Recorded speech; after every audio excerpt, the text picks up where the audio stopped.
Assalamualaikum warahmatullahi wabarakatuh. Selamat malam para pejuang cuan. Gimana kabar kalian di malam hari ini? Semoga kalian dalam keadaan sehat semua ya. Dan saya doakan sukses semua buat kalian. Amin. Mantap jiwa ya. Dan tentunya buat teman-teman semua, buat rekan-rekan semua ya, tetap semangat, kurangi sambat, dan salam setang bunder. Mantap jiwa ya. Tetap ya kan kawan, secangkir kopi harus selalu ada buat menemani kesempatan di malam hari ini teman-teman ya, untuk melihat kondisi daripada keadaan cryptocurrency, yang dimana kalau kita lihat bersama-sama untuk Bitcoin kali ini mengalami koreksi teman-teman ya.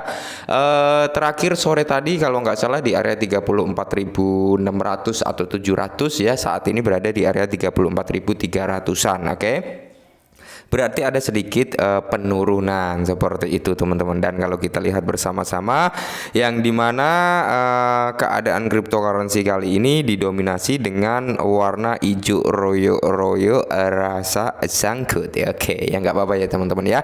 Meskipun masih dalam kondisi sangkut, tapi setidaknya melihat kinerja daripada cryptocurrency saat ini cukup positif. Nah, kali ini ada dua faktor teman-teman, dua faktor yang memicu atau bisa membawa ledakan harga terhadap overall altcoin ya, altcoin cryptocurrency teman-teman. Ini bisa membawa atau pemicu ledakan harga-harga koin-koin atau token-token di cryptocurrency teman-teman ya. Mantap jiwa. Nah, jadi dua faktor ini adalah kunci utama. Langsung saja kita menuju ke pembahasannya karena ini sangat menarik dan kalian harus tahu teman-teman ya.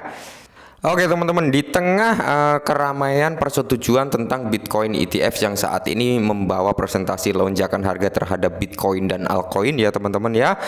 Kali ini pakar menyoroti dua hal terbesar yang terjadi di kripto melibatkan Ripple dan BlackRock. Nah, jadi kedua entitas ini teman-teman, Ripple dan BlackRock ini bisa dikatakan menjadi kunci di mana bisa membawa ledakan cryptocurrency ya, termasuk Bitcoin dan anak-anaknya. Anak-anaknya siapa? Banyak ya, Ethereum ya kan, Cardano, Solana, pokoknya makmum daripada Bitcoin itu adalah anak-anak daripada Bitcoin yang mungkin akan berdampak ketika dua hal ini benar-benar bisa terjadi. Nah, pengacara pro SRP John Teton percaya bahwa kemenangan Ripple Labs dan ambisi ETF BlackRock Bitcoin membentuk dua hal terbesar yang terjadi pada kripto. Nah, tahun ini adalah tahun yang sangat penting bagi ekosistem kripto. Selain Ripple mencetak kemenangan besar melawan US SEC teman-teman atas status kemenangan keamanannya SRP ya, BlackRock ikut serta dalam perlombaan untuk mendaftarkan ETF spot Bitcoin pertama di Amerika Serikat. Sebuah tawaran yang telah berlangsung selama lebih dari 1 dekade teman-teman ya.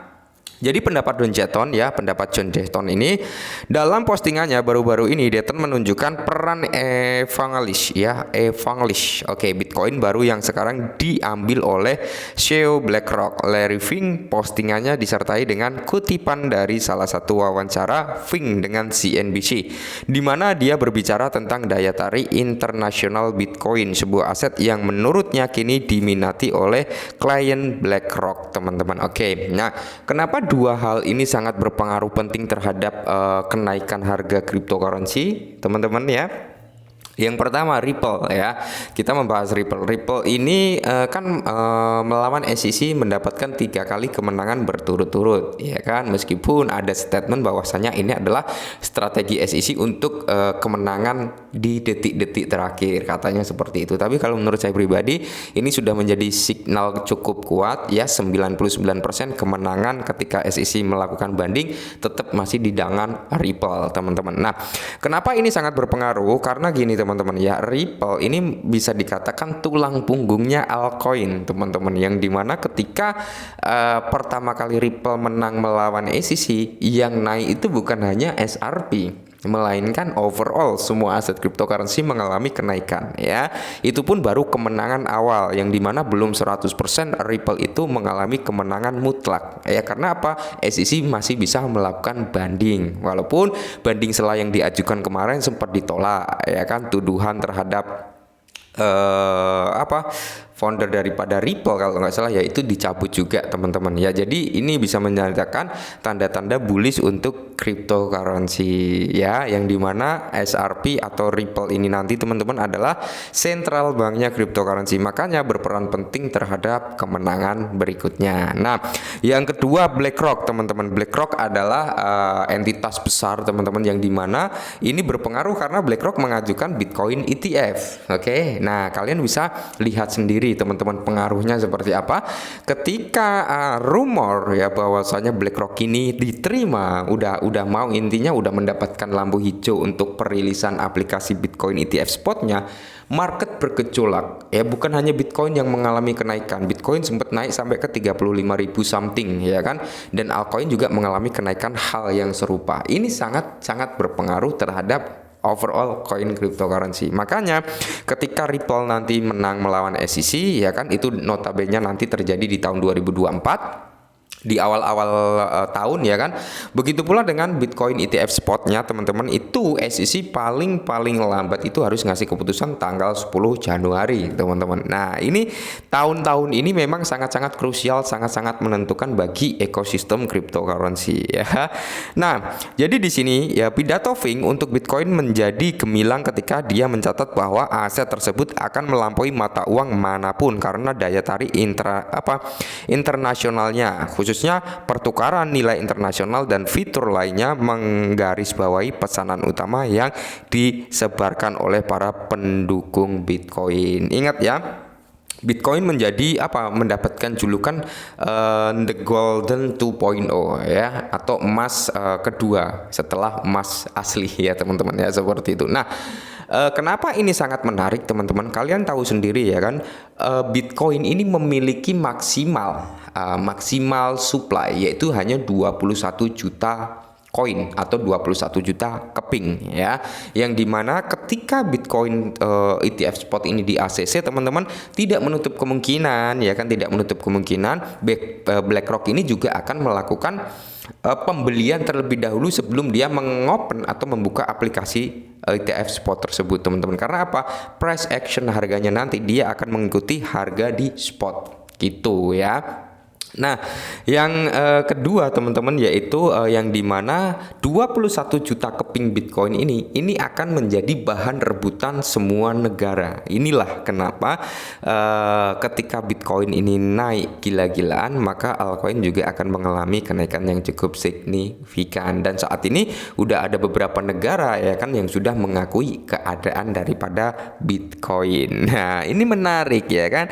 Maka dari itu, dua kunci faktor pump besar-besaran Bitcoin mungkin terletak di XRP atau Ripple dan Bitcoin Spot ETF-nya ya. Walaupun yang mengajukan Bitcoin Spot ETF itu ada 8 entitas, cuman gelondoran dana terbesar itu milik BlackRock nantinya gitu ya.